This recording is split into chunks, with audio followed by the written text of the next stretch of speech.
Hi, my today guest is Ria Delamere of OpenSesame. Ria, please tell us a few words about yourself.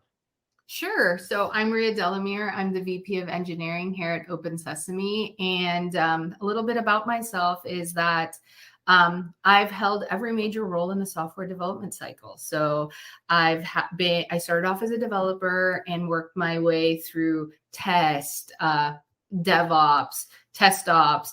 I've even done stints as a support analyst because I really wanted to understand how the full life cycle of a product worked. And I've actually done almost 10 to 15 years in product as well. So prior to being a dev manager and engineering director, I actually did product management. So I took greenfield product out the door and deliver it into like the customer. So I actually know all the way to product launch and stuff. And I think that really made me a very well-rounded like engineering, leader, so that I knew how all of those working parts worked. Excellent. Yes, so there is a great experience behind you. Welcome from the other side of the big pond, Ria. Super pleased to have you on the call because I've heard many interesting things about you guys. Tell us a little bit about OpenSesame, please. What do you do? What market problem does your product solve? Sure. So the e-learning industry was valued at $46 billion in 2016. Due to the pandemic, it accelerated the growth of the space, and now it's expanded to grow over 240 billion in 2022. So how does OpenSesame fit in this? Our vision is a world where everybody can easily access the training they need to advance their purpose. Our mission is where companies develop the world's most productive and admired workforce. As a result, we remove barriers for e-learning. We are more than just a course vendor. We work with leading content providers to have the highest quality courses so they are accessible to all types of learners. And we work with organizations of all sizes to help curate the training curriculum to advance the skills of their workforce. Okay, and how does OpenSesame do this? We do it using data. So through our content, we have access to millions of course completion data that allows us to anticipate industry trends. We also have access to the course usage data, which allows us to gain knowledge of top skills people are learning. So you can imagine how knowledgeable our curation teams are when advising organizations we work with. It's truly a tailored experience for our customers. Fantastic. Ria, what are, according to you, the pros and cons of working for an EdTech company? Okay. I've worked for a lot of large global companies in various industries, such as Microsoft, Stryker, and SAP. I mean, as well as like mid-tier companies and all of that. But I have to say that there's a common theme of trying to build the biggest, fastest, flashiest widgets out there, all for the bottom line. What I can say a big pro for working for a tech ed company and what drew me to OpenSesame is that I'm building something that helps somebody advance within their career, their skill set, and hopefully their passion. So sure, I'm still building the biggest, fastest, flashiest widget, but I'm hopefully making it more accessible to people that might not have gotten that opportunity otherwise. So something about me, I'm actually dyslexic. So when I say the standard way of learning doesn't work for me, it's an understatement. So as I was going through school, I was fine. And then something happened that things weren't just not clicking for me. So I had to find ways. And when I was growing up, different types of learning wasn't a thing. So I had to find my own way of learning and advancing. So I wish during my career, there was training that looked for some of these, it took these things into account. So OpenSesame has courses focused on accessibility to account for different types of learning styles. So we don't just have one course, we have several courses to allow for these types of learnings. We don't just have one way of delivering content, we have multiple. And so given that, I feel my contributions at OpenSesame give back and somehow make a difference in somebody's life and the community as a whole. Fantastic. Okay, great. And what are the cons then? So the cons, that's really hard for me to think about, right? Because I joined the tech ed industry for a purpose, right? So if I had to pick something, I would say before the pandemic, learning and upskill took a back seat. It was more of a secondary thing for companies. They usually focused on the primary business functions like delivery of new product or features or the daily running of a business, right? So as a result, companies often didn't really invest in the upskilling of their workforce. They knew they needed to do it, but it wasn't forefront. So they oftentimes would hire the skills they needed from outside the company instead of investing on their existing staff. Now, fast forward to the pandemic, a lot of things became unknown, right? A lot of us were focusing on how to work remotely, adjusting to the balances of home and work. And obviously it's chaotic, right? So no one really wanted to switch jobs during a pandemic. So obviously companies quickly realized they couldn't go look out into the market to find the skills they needed. They realized very quickly that upskilling their existing staff was a priority because their existing staff knew how everything worked and they didn't have to context switch and all of that. And then the added cost of those upskillings is much lower, right? So I guess you could say before the pandemic, this could have been considered a con, but right now it highlights why learning is a primary function in any company moving forward. Correct. Perfect. Ria, from your perspective as a VP of engineering, what do you think is the most important thing when scaling an engineering organization? What do I think? Let's see. I think the biggest mistake I've seen companies make when scaling an organization is going straight into the hiring, right? There is a misconception that if you throw more bodies at a problem, then the problem magically goes away faster. And we all know that's not the case, but we still make that mistake, right? So when you first start out, you should go to, like, when you first start out a business, you go to one person and you know everything. That one person knows everything about how that product works and all of that. When you scale an organization, that one person could grow into 3 or 4 people. And because you grew your product line and features and multiple teams, now the different aspects of the system, the result is the knowledge gets diluted, right? It's not that one person anymore. You're going to 3 and 4. The coordination becomes bigger. And, it just it makes the system more complex, right? So companies that I've seen in scaling their organization know that it's about knowing the maturity of the organization and creating the right foundation, processes, tool, guidelines to help teams run effectively. And this is why OpenSesame attracted me, right? When I first met OpenSesame, I was in another startup that actually did scale, right? So they grew to a unicorn status. I helped them scale and all that.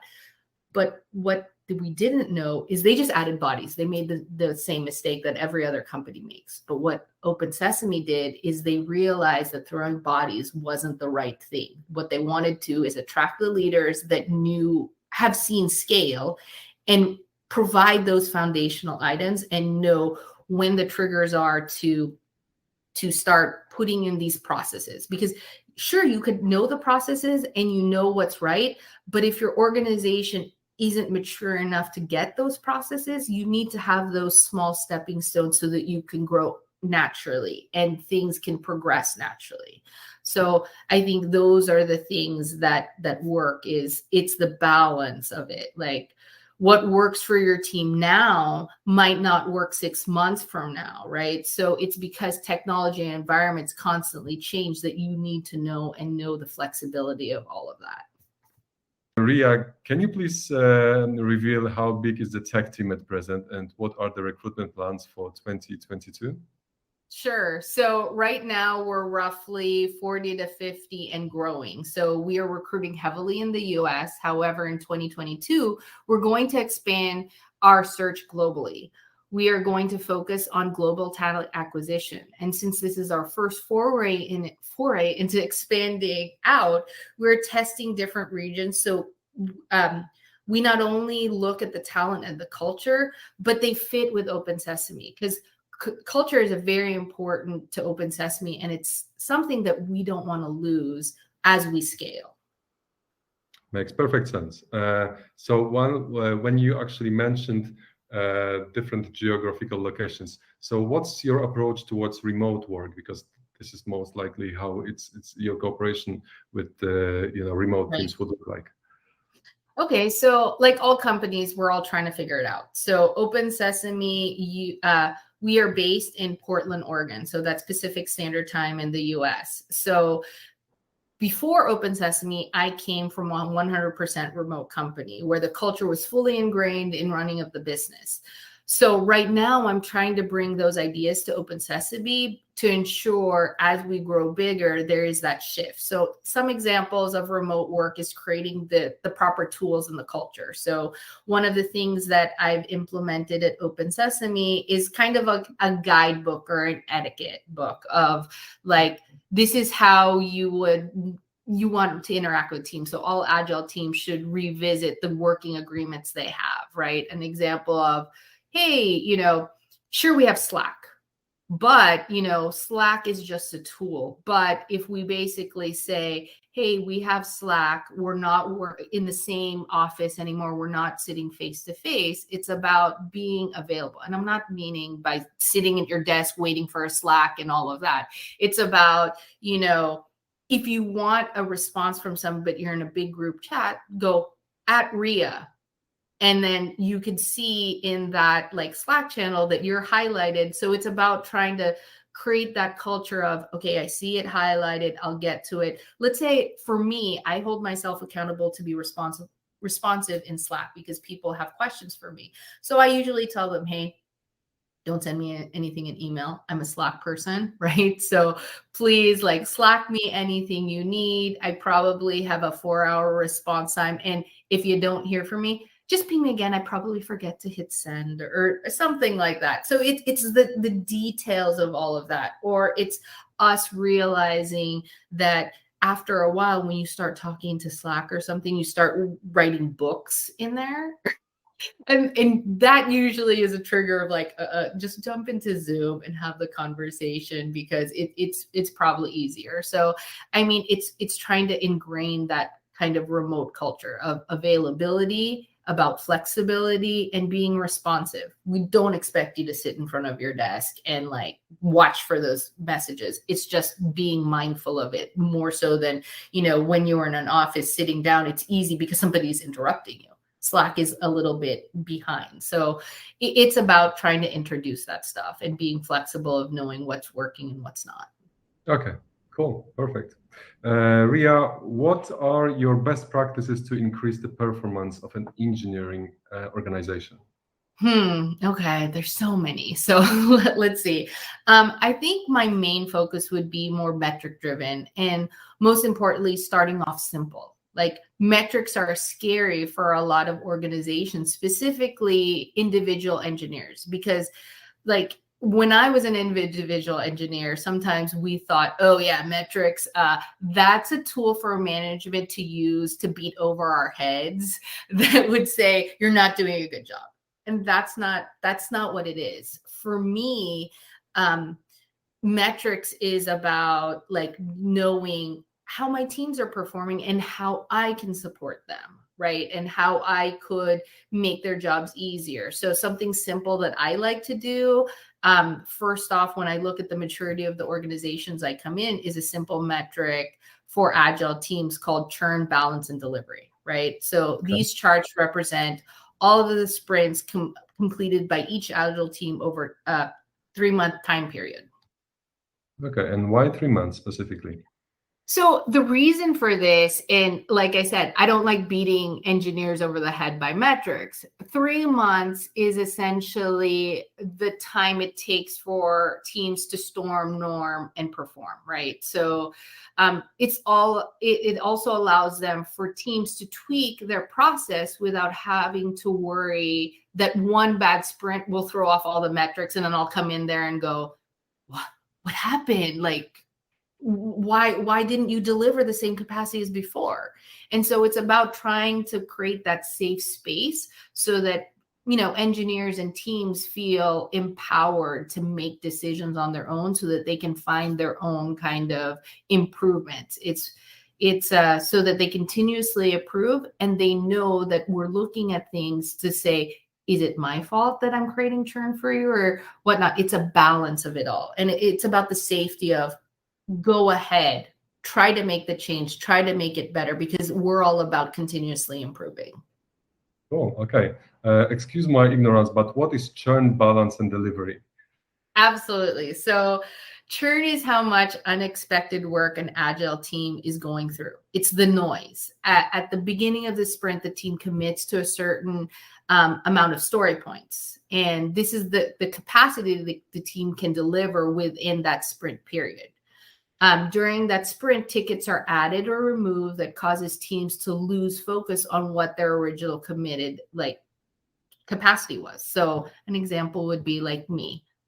Let's say, for example, there's a security ticket and I'm like, oh my God, it's a P1. It's like the whole site is down. I'm going to go to them and like, can you just fix it? Like drop everything you're doing and just fix it.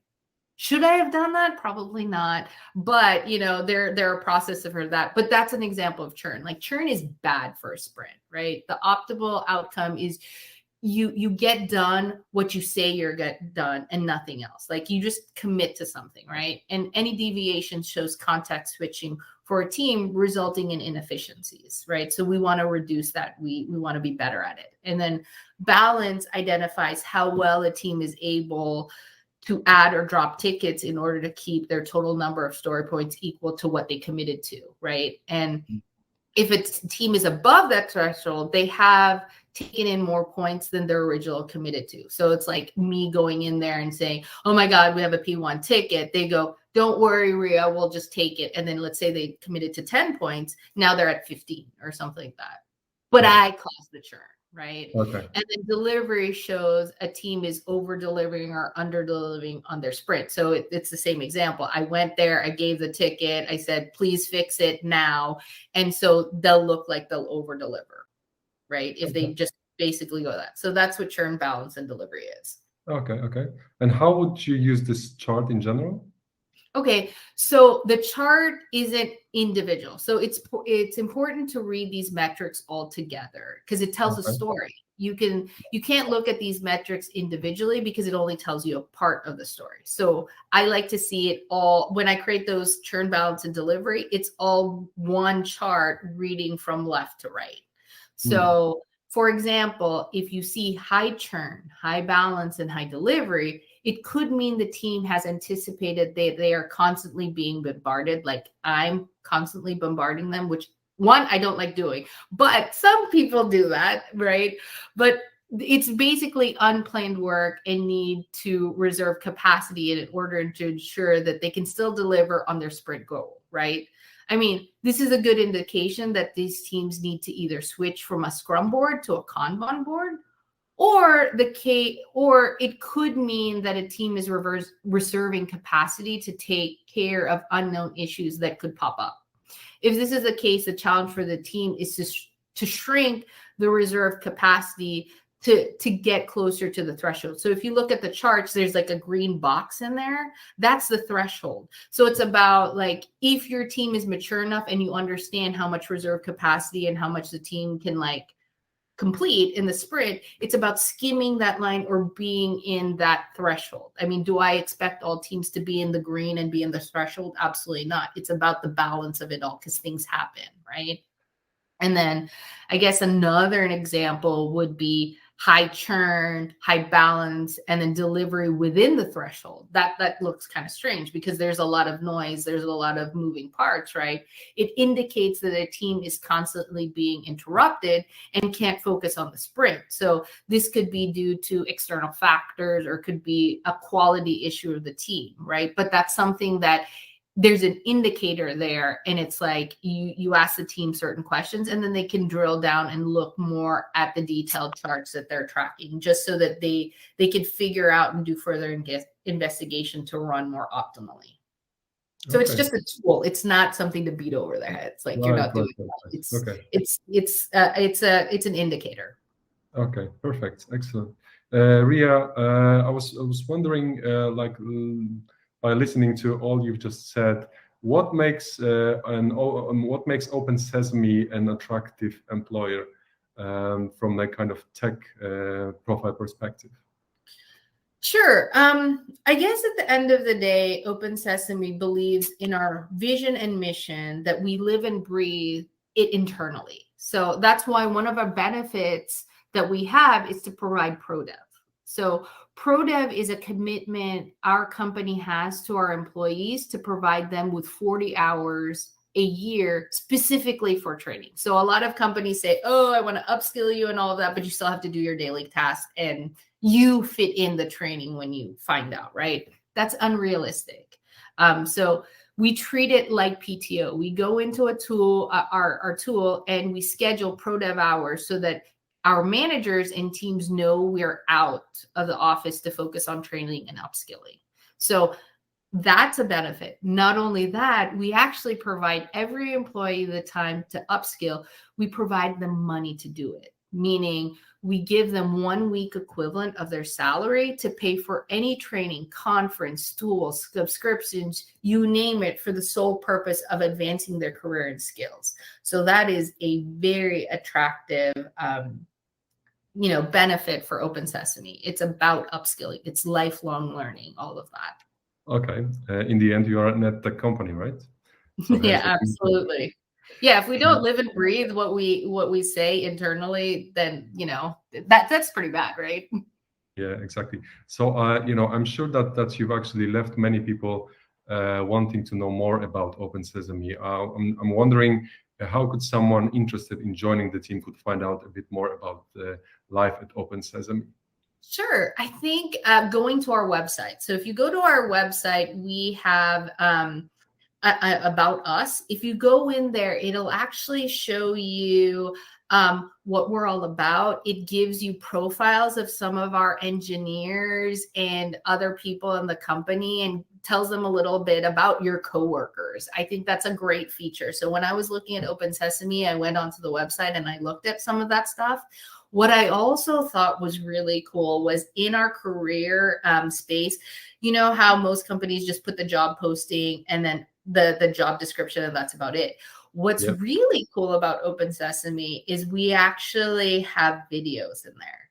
So some of our leaders like Aaron, our CTO, he actually has a video and tells you about like our tech space, or he talks about like what it's like to be an engineer and what our values are. Melanie, our product owner, also has similar videos. So you can get a good sense of like the people you could potentially work for and with. And another thing is in that about section in our website, there's a really great section of our values. So it'll talk about our values. It talks about the initiative, one of the biggest pillars we have in OpenSesame, and we did this way before the pandemic, is diversity, equity, and inclusion, right? So we believe highly in diversity, equity, and inclusion, and we don't just take it to ERGs and all of that, where people can participate in all of those things. We actually have a very clear understanding of what we'd like to do. And one of the cultural aspects that we have at OpenSesame is creating a safe space so that you as an individual can be your best self and not be worried about, the repercussions. Because sometimes, have you noticed, like in prior years or even decades, you have a work persona and then you have a personal persona. And for OpenSesame, it's very important for us that there shouldn't be those two. You should be your authentic self, regardless of if you're at work or if you're at home. So super inspiring by your story. Thanks very much for sharing. And I hope to catch up with you at the next occasion. Thanks very much. Absolutely. Thank you. Appreciate it. Cheers. Bye. Bye.